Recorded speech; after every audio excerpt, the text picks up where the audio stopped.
we all carry around these fears and insecurities. It doesn't really matter where we are or who we are.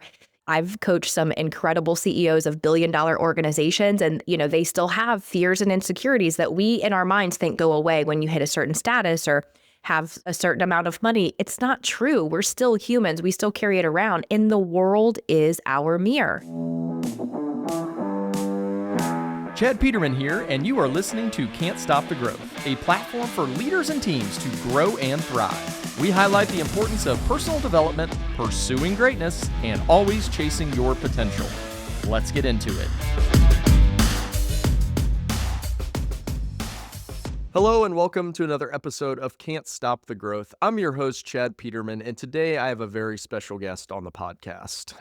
We are recording this only a couple of days into 2025, and as I'm sure most of you can relate, we're all setting goals and trying to understand how we are going to become the best version of ourselves. Today's guest, I think, is going to maybe help us take a step back before we start setting these big, audacious goals. And what I'm really interested in is to dive into the work that she does around ourselves and what we need to be focused on individually in order to help others. This podcast is all about growth, how we serve others, how we become better leaders. And I think at least one of our core values here at Peterman Brothers is lead ourselves. How do we do that effectively? Because it's very difficult to lead anybody else if we can't lead ourselves. Without any further ado, we'd like to welcome the founder of The Conscious Habit, Amy Woodall. Welcome to the podcast, Amy. Oh, thank you for having me. I love your core value, by the way. I think that's pretty dope. The lead yourself. I love that. I appreciate it. Yeah, that was when we did the project, it's been probably 5 or 6 years ago. It was pre-COVID, which COVID's coming up on the 5th year anniversary. Someone pointed out this past week. That was the first one. That was kind of my core value that I kind of infused into the company and has been kind of our, hey, it all starts here and then kind of moves forward from there. So, well, Amy, I guess maybe a good place to start would maybe give a little bit of your background and then maybe tell us a little bit more about, the work that you do with The Conscious Habit. I've done quite a bit of research and we've talked before. It's been a few years. But maybe give the listeners a little bit of a basis and then we can kind of dive into some of the work that you're doing. Yeah, so I have spent the last decade and a half being a performance coach and really with an expertise in human behavior and mindset. That's been my jam, understanding psychology and studying human behavior. And just like, I'm so fascinated by humans. We're like weird little creatures, And a bulk of the work that I was doing was going into organizations and helping them up-level sales and service in particular. And we had great processes that we were teaching people. Everybody loves a technique. Everybody's like, we have this struggle, just give me a technique. And so we'd go in and teach great techniques and also mindset and, kind of behavior shift and that stuff too. But I would sit down with the executives, with the leaders, and we would look at, what's working. And there would always be top line, stuff that's working. Always we could say like sales are higher, we've got this higher retention. But the challenges they still had was internal. It was finger pointing, blame, sales hate service, service hates sales. I'm sure you've never experienced that in your world. Totally foreign to me. Yeah. Sales over promises and, this whole thing. And so I don't know about you, Chad, but I am hardwired to get to the root of a problem. It drives me crazy to feel like we're putting Band-Aids on stuff. And even though we were doing great work, we still weren't getting to the root. And so in digging deeper with clients, and I was also on my own path, very much a self-discovery. Who am I? What am I? Why am I here? What is life? And through this discovery, I started just teaching some of these principles, these conscious principles with clients. And conscious principles, I mean that the root of result begins within, a lot of self-leadership, that none of these problems or challenges truly exist outside of us until they exist inside of us. All problems are created in the root or of the mind of the individual. And so I started coaching to that, because coaching from the outside of like, well, let's teach you how to problem solve, that didn't hit the root, because the problems were still there, because the problems are generated in the minds of the people. So we started going internally and doing a lot of work on, owning our stuff. I mean, normally I would say a different word, but I'll keep it PG for your podcast here. Really taking extreme ownership, understanding what our personal triggers are, understanding that the eye see what the mind believes, and learning how to really control and rewire some of those. And I became a conscious geek. I wanted to study everything that embodied consciousness. And clients kept coming back and saying, can we do more of that stuff? Whatever we just did and you just taught us, can we do more of that? And so my work naturally began to gravitate towards teaching this consciousness, this inside out, this self-leadership within organizations. And yeah, it turns out there's no shortage of that work to be done. And I'm very grateful for that. Yeah, no, that's awesome. You said a few things that I want to kind of dig into because, the bulk of our listenership is in the home services industry. And I think that there's a number of the things that you talked about that we're looking to kind of like, how do I figure this out? Like, what am I missing? And I think the thing you talked about was, trying to get to the root of the problem. I think so oftentimes, especially when you're in an emergency service business, it's very easy just to put a Band-Aid on something because, hey, we got to go get this customer taken care of. They don't have heat. They're without plumbing, whatever the case may be. We just got to go take care of them. And we're always running a million miles an hour. And there never really is that time where you can sit down and, hey, let's figure out what the root of the problem is. What would you say, and you kind of pointed at it, when you started digging in, were people that you were working with, were they open to like, hey, we are just putting a Band-Aid on it? And hey, I don't really want to look inside or figure out what the communication thing is. Like, what was the reception when you said, hey, there's a bigger problem here? It really depends on the individual because you can't go somewhere someone isn't willing to go. You can't force people to look inside and take ownership if they're unwilling to do it. And so there is I always think of like a willing and able kind of axis. Where are they? If they're unable, but they're willing, then people can be coached and taught. But if they're unwilling, then anything that's coming out of my mouth has zero value. It doesn't matter how valuable the next person might find it. It has absolutely no value. So we have to be willing. It's that growth mindset, that piece. We can have a fixed mindset or a growth mindset. If we have a growth mindset, we're going to be open to something different. If not, we're going to be stuck to our narrative. And I also coach and teach a lot about egos, understanding our egos, getting to know when ours gets peaked. What are the things that hook it? Knowing that it's not really us. We've got to help people understand like who's really driving the narrative, because if we are being highly protective, if we are in excuse making, and if we are just like, I'm not open to listening to anything, our ego is in charge. And you cannot serve the greatest good and your ego at the same time. So is there a way to break down, like I'm thinking of the people, and I'm thinking about this because I had a conversation, which we could maybe get into if need be, but last week, and it appeared to me that either this person was either unwilling or there was kind of like an ego like block. Is there a way to break through to that person, and how would you do that? Or like, what's your thoughts on like the people that you may have a conversation, you're like, oh my God, I don't know that I'm ever going to be able to get through to this person. Well, okay. There's a few things that I would walk you through first. Number one, it is so important for all of us to remember that people don't argue with their own information. They don't argue with their own data. So if we are trying to kind of force, we don't mean to force it, but if we're trying to like spoon feed them information and hoping they go, this is great, I love it, the chances of that, if somebody does say that to you, it could just be lip service. If somebody is like, thank you, that maybe they're just telling you what they want to hear, but they're going to do nothing with it. But it makes us feel better that they love that information in the moment. But if somebody is refusing, then the next step with that, the way to kind of help them, we can't own it for somebody, but we can influence, is to take a step back and to get curious and start asking questions, because they will begin to give the answers and walk themselves to the answers. And through asking good questions, we can walk somebody to the same solution we would have given them, but they're more committed to it because it came from their mouth. Yeah, that makes a lot of sense. I think that at least in the home services industry, I think we run into, field professionals who, for one, they've been kind of hardened over the years to like, hey, this is the way it is. It can't be any different, so on and so forth. And it's not, I always try to convey to them that it is not that your way is wrong. your way has worked. It has worked beautifully. That's why you're here. We're appreciative of that. But can we make it better? Can we strive for something different? And I feel like sometimes I run up against people who may not want to strive for anything different. Like they're pretty darn comfortable. What would be, and it's we need these people on our team. They're contributors, and I may be able to see a potential for this person to, do double what they currently do, but they may just not want it. How would you handle a conversation like that? Is it kind of like just meet them where they are and help where you can? Is it, get frustrated is not the right one. I'll give you that as an option. You can kick that one to the curb. Just get frustrated and just say, well, you're not a fit here. Or, how would you work with that person?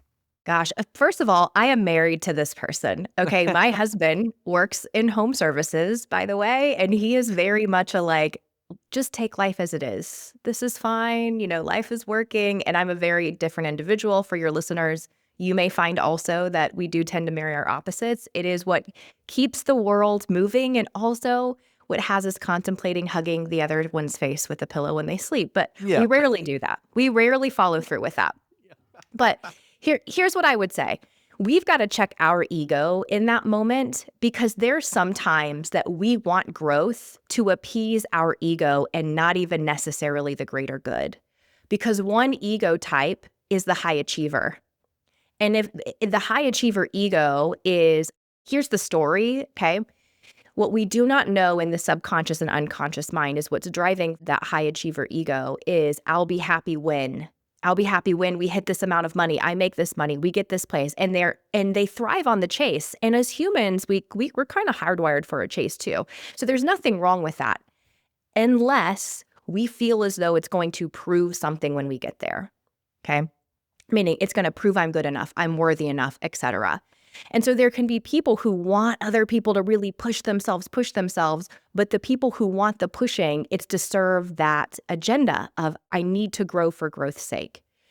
If it is really for greater good's sake, then I think there's a few things there. Yes, meet them where they are, but make it what's important to them. What is your life's desires, your biggest dream? If you could wave your magic wand and have anything be true for you right now, what would it look like? And for the people who are just happy as it is, it's not going to be the big shiny dreams that high achievers have. It's going to be very different. But I think just learning from their definition of what does great look like to you? What does a happy work environment look like to you? What does pushing yourself look like to you?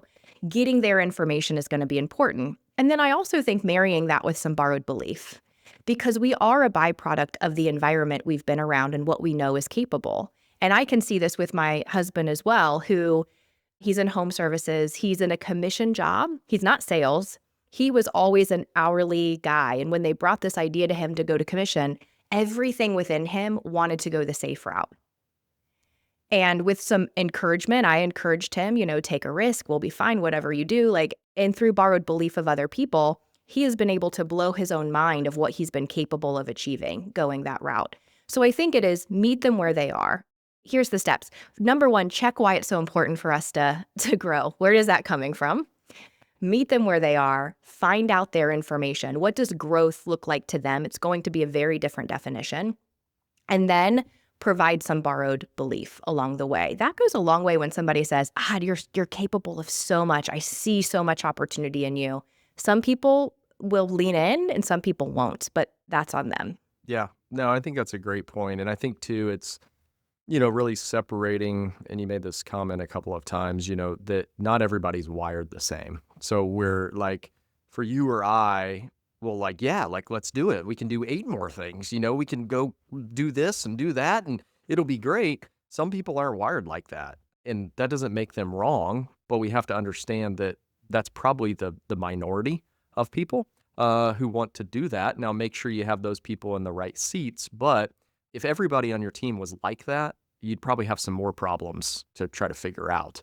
So I think that's an important point with that in really juggling kind of the mindset of others so that we can help them. Because if we're always just being like, grow, more than likely, we're probably not going to help them too often.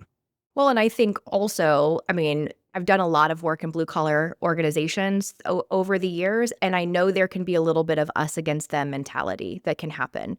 And so if they're not clear on the vision of why are we doing this, they make up their own narrative. And this is true in all industries, right? Because humans are humans wherever you go. So this is not just purely a home services challenge. However, I can see there's some consistency where the further away we are from leadership and hearing what's important and knowing culturally where are we going, the more the narrative can change. And so the narrative can become, oh, they're just trying to get rich. They're just trying to put money in their pocket. They're just trying to build it to sell, or whatever the narrative might be. And the why could be so much grander than that. So as leaders, it's our responsibility to keep the why in front of them and help attach that why to their meaning as well.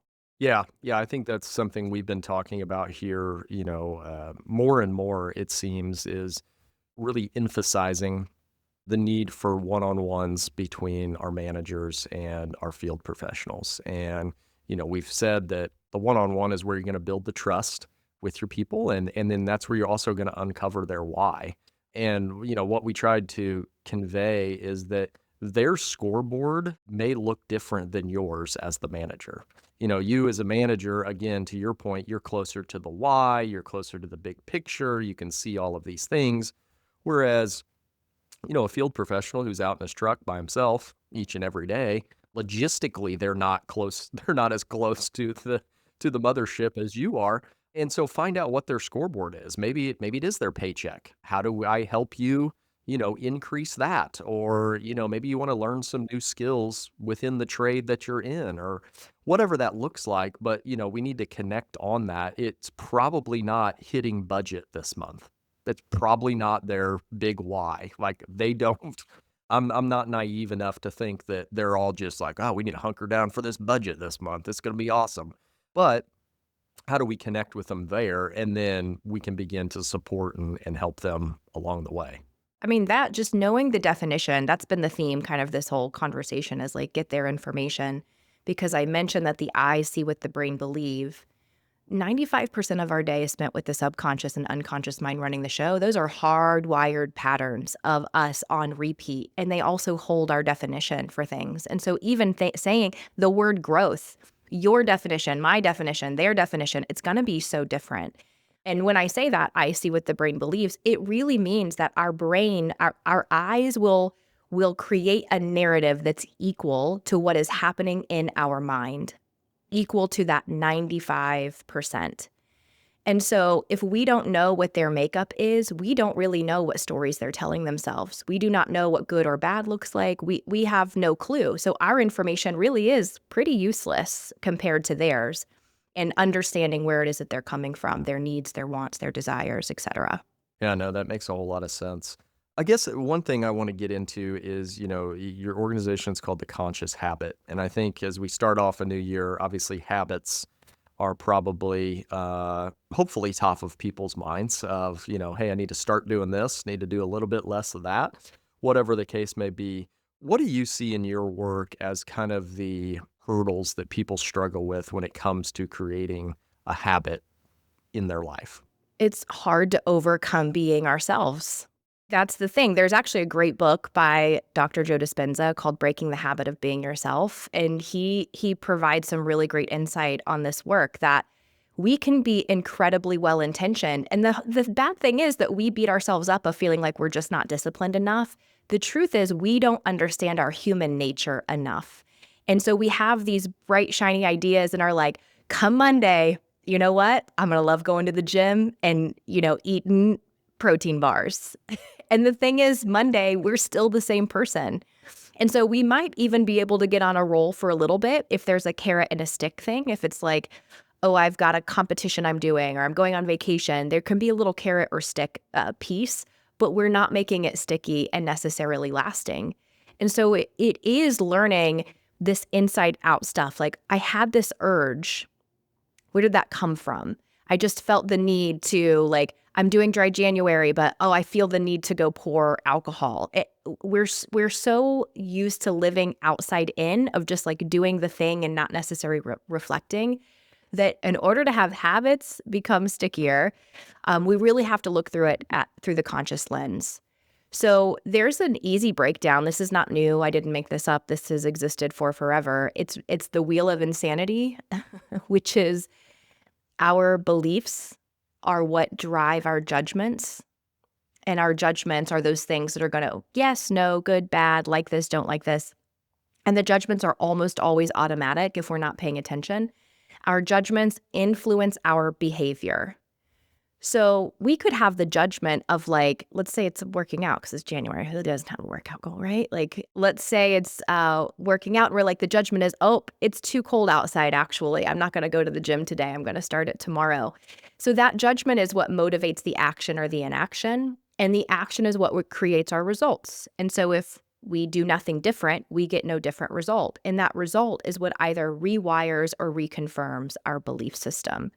So if you're working on developing a new habit, this is talked about in Atomic Habits. It's talked about in pretty much any book. It's also referred to as the habit loop. We do have to go within and recognize what are the deep-rooted beliefs. Sometimes that can be hard to know.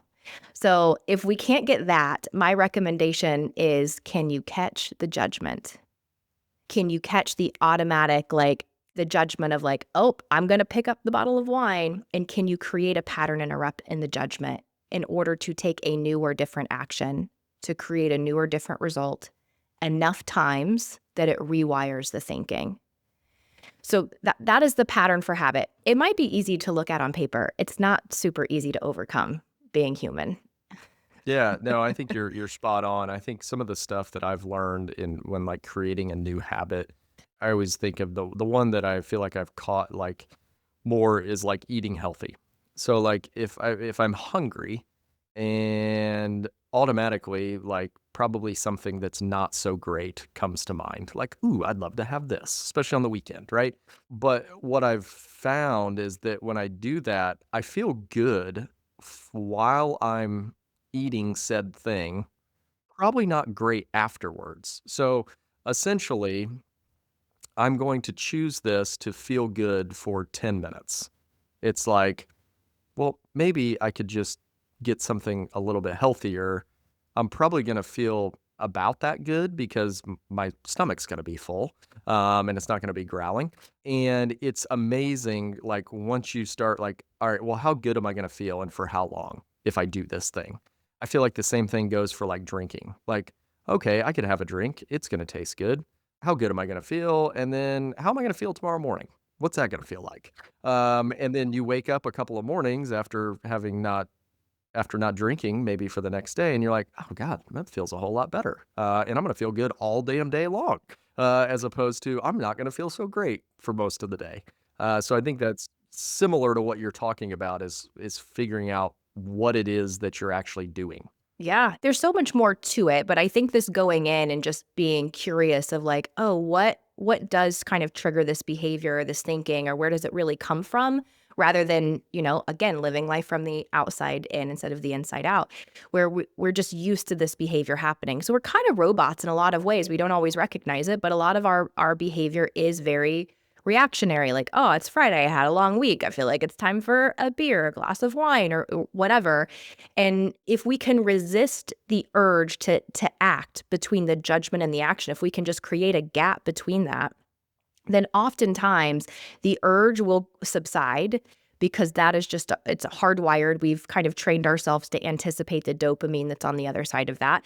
Then that will subside and we might distract ourselves long enough that we forget about it. And we can again create a new habit loop. And that is the same with many things. We've just got to figure out what is the pattern interrupt in between. And if it's eating healthy, if it's like, I'm terrible at eating healthy, what's our pattern interrupt? Well, you get rid of all of the junk so you don't have the options and you go to the store and you meal prep. That's the pattern interrupt. So that what we're doing is we are, as much as we can, removing our barriers for success and moving the friction that would get in the way of us being able to do that thing more easily. So, dry January, you dump out all of or like me, January 1st, goodbye, the rest of the champagne I didn't drink last night. Yeah, exactly. Exactly. Um, One thing I know we talked a little bit on the personal side here, which is kind of how it's all wrapped in here. Where do you see, like in your work, like if I'm a listener and I'm listening and I'm like, okay, this consciousness and habits and all of this stuff, like how does this work in the business world? How is this going to help me make my business better or communication better? Or what would you say to that? I think the same of what we talked about before. Your eyes see what the brain believes. And so, no matter how well planned out we are, no matter how tactical we are, there is still this inner narrator that is helping paint the picture of our external world. And a lot of the work I do a ton of coaching executives, specifically CEOs, because I mean, we all hear it. It's lonely at the top. It truly is. And you need a safe space to come dump all of your crap in front of somebody who's just not going to judge you and help you untangle it. And the thing that's true for all of us is we do have this inner narrator, and if we're not aware of it, we make other people responsible and we never fully take onus, and we recreate these same problems in our organization over and over again, and we just blame a new face. So if we want, true lasting change, if we want more satisfaction, happiness, peace, fulfillment within ourselves, if we want greater outcomes and lower fights among ego, this conscious work is the path. Whether it's through conscious habit or it's through something else that it's allowing you to do this inside work, this is the path to having really true sustained growth. Yeah, I think that's a great point. I think, one of the things I've made, you said extreme ownership. It made me think of Jocko in his book. And obviously, a lot of people have talked about this concept. And I've always said, like, if you truly embody it, there should never be any gossip at your company, because usually that gossip is about someone who you directly manage or someone is a peer of yours. And at the end of the day, maybe you should just go have that conversation. If it is something that they're not doing right or not doing, just go have the conversation. It's when we start to complain and start to like manifest this narrative in our heads about how this person isn't good enough and they're not doing the right things and so on and so forth. And my response is often like, well, have you went and talked to them yet? Have you had this conversation? And, it'd be different if you've had this conversation 15 times and they're still not doing it. Well, then, okay, maybe we need to look at something different. But if it's something where they're just not doing what you need them to do or whatever it may be, like that's on you. That's the responsibility you took on as a leader, is to own everything that goes on. Yeah. And to be clear, we are responsible for how we think, feel, and respond. I am not responsible for how you think, feel, and respond, but I'm responsible for how I communicate with you and how that might trigger a thought, a feeling, or a response based on the tone and the words and what I'm using. So if anything pisses me off, that is mine to own. It is not the person's job who hit the trigger. That trigger already was there. That's not their job. That was there long before they ever showed up. They just happened to be the one that set it off. And so if we're really owning we're truly taking ownership, we have to say, ooh, why does that upset me? Because that same situation will show up again in different clothes with a different face in different ways. And there is a lesson that is there for us. In all of the things that set us off and have power over us, there is a lesson that has been waiting for years for us to look at and to recognize, like, ooh, why does that set me off? Why, when someone questions my decision making, does that push a button? Where does that come from? That's interesting. But it's easier to point the finger and make them the bad guy than it is to take responsibility and really work on rewiring. I mean, I teach this for a living and I still understand that, like, it's a lot easier to blame my husband. I get it. It feels better to be able to do that, but we will create the same patterns over and over again unless we look within. Yeah, no, I think that's a great point. And I say it's a great point simply because I personally struggle with this.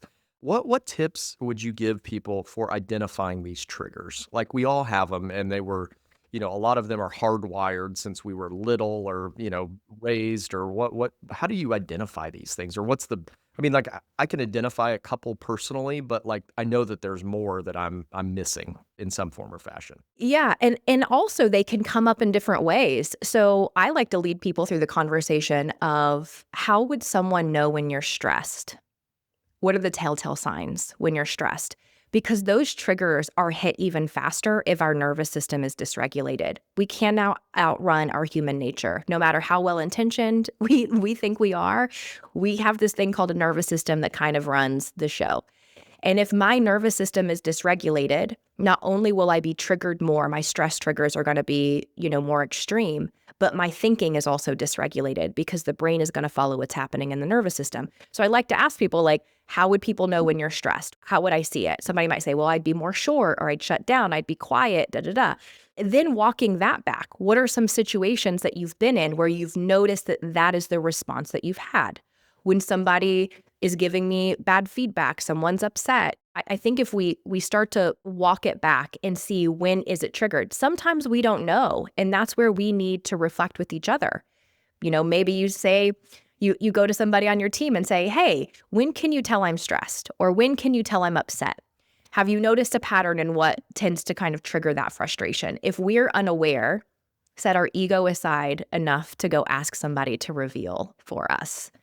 I think those are some things that are really helpful. But also just, in hindsight, a lot of times it's difficult to be present in the moment because our mind is always in the past or in the future. Very difficult to be present in the moment.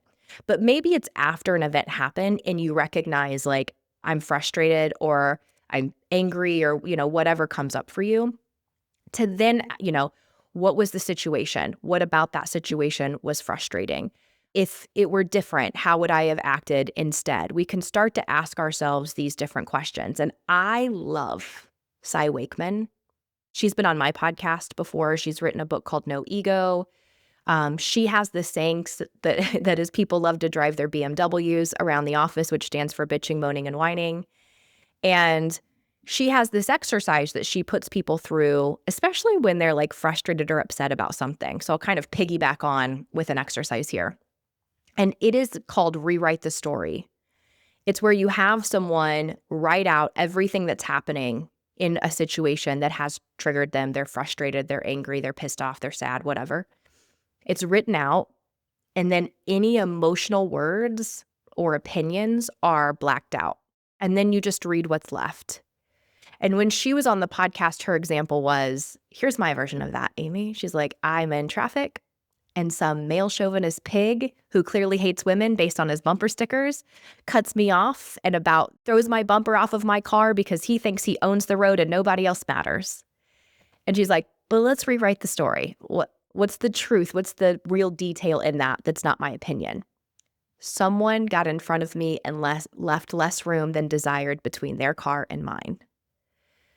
So when we are trying to better understand our triggers, see what's stressing you out, notice that, ask other people's opinions if you need to. That is telling you something that's hitting those.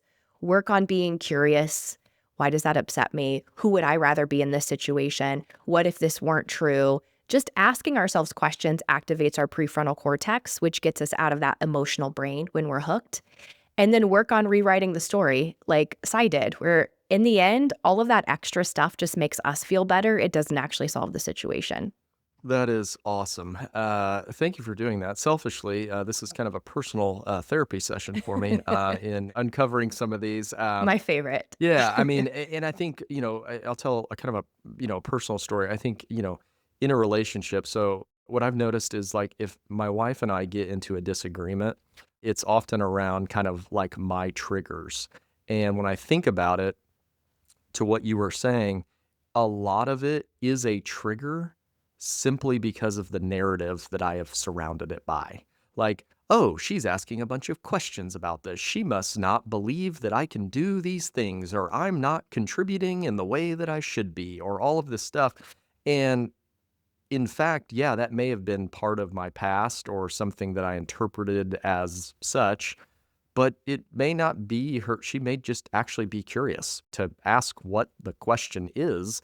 But I've kind of basically just inferred that because she's asking it, and that's a trigger for me when people ask a lot of questions, and it makes me feel like, oh, I don't know what I'm doing, or, you don't trust me to do this. Because I've felt like that, it's like, how do I detach all of those, feelings and opinions, to your point, and to what Cy did? If you can detach those, all of a sudden it's like, no, someone was just asking you a question because they think you can answer it. Like, oh, well, that's a horse of a different color there.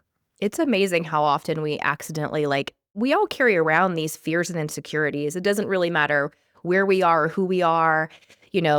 I've coached some incredible CEOs of billion-dollar organizations, and, they still have fears and insecurities that we in our minds think go away when you hit a certain status or have a certain amount of money. It's not true. We're still humans. We still carry it around, and the world is our mirror. The world is reflected back to us based on that wiring again. And so it's when we have the moment to check that and to be like, oh, it's interesting. When people ask me questions, it makes me feel like I have to justify because I'm wrong or my decision was wrong or whatever the narrative might be from there. It's so cool to be able to catch that and then to just coach ourselves through it. Because if it still exists, we can go back through and say, but let's look at all of the times that that's not been true. Let's look at all of the times where my narrative was right or this was okay. Or we can go back and find the proof to help show our conscious mind, like, actually, this is okay. And this is just old hardwiring. And who knows where it came from? Sometimes there's hardwiring that's like one instant in our past as a 9-year-old, where we got in trouble by the teacher and they questioned us, boom, created this pattern that still exists within us. And so the cool thing is when we recognize it, we can go back and find the proof and start to work on rewiring that. And I think just that holding the space of seek to understand.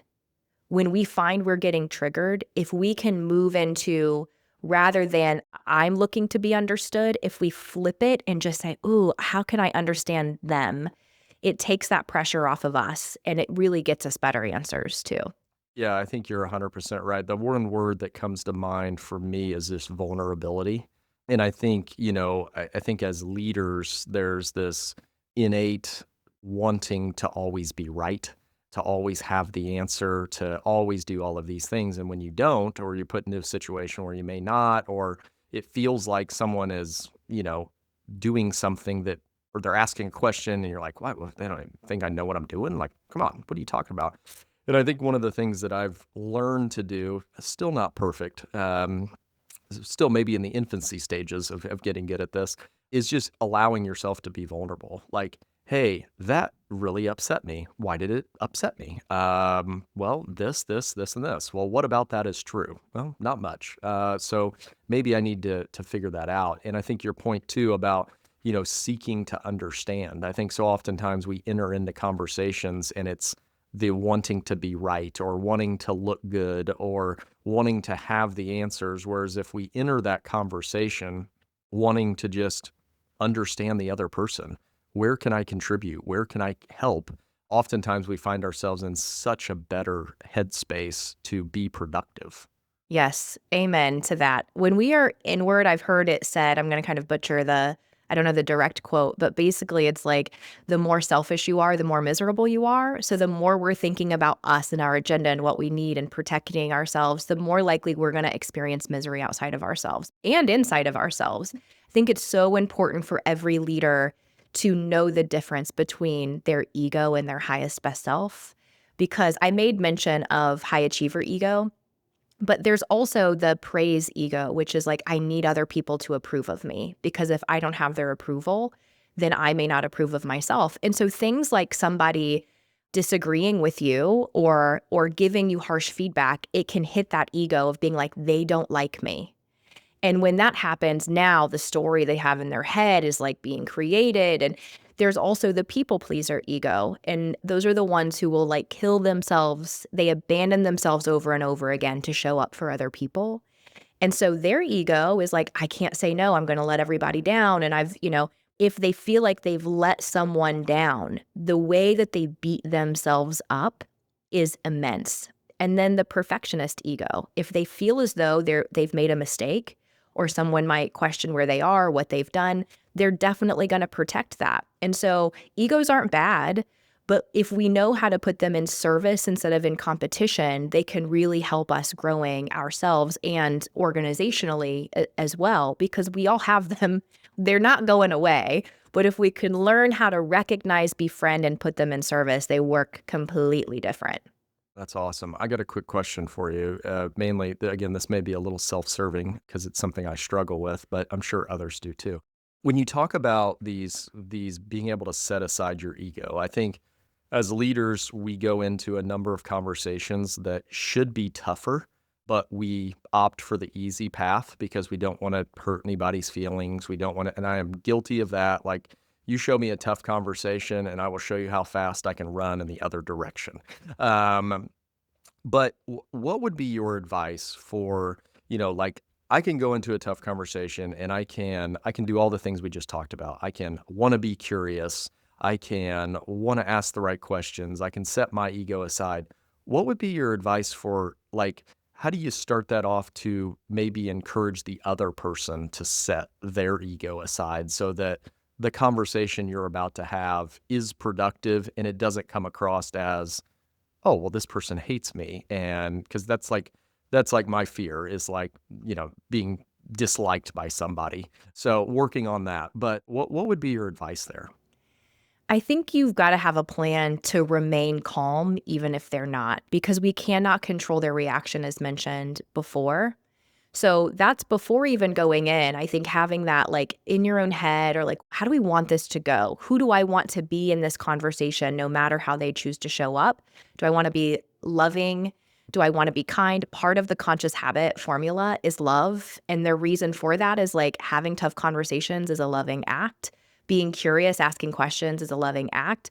Remaining open is a loving act. And so if you want to be rooted in growth mindset or love or whatever feels good for you, to really make sure you know what it looks like and you're feeling it in your body. Embodiment is super important going into that. And then opening the conversation.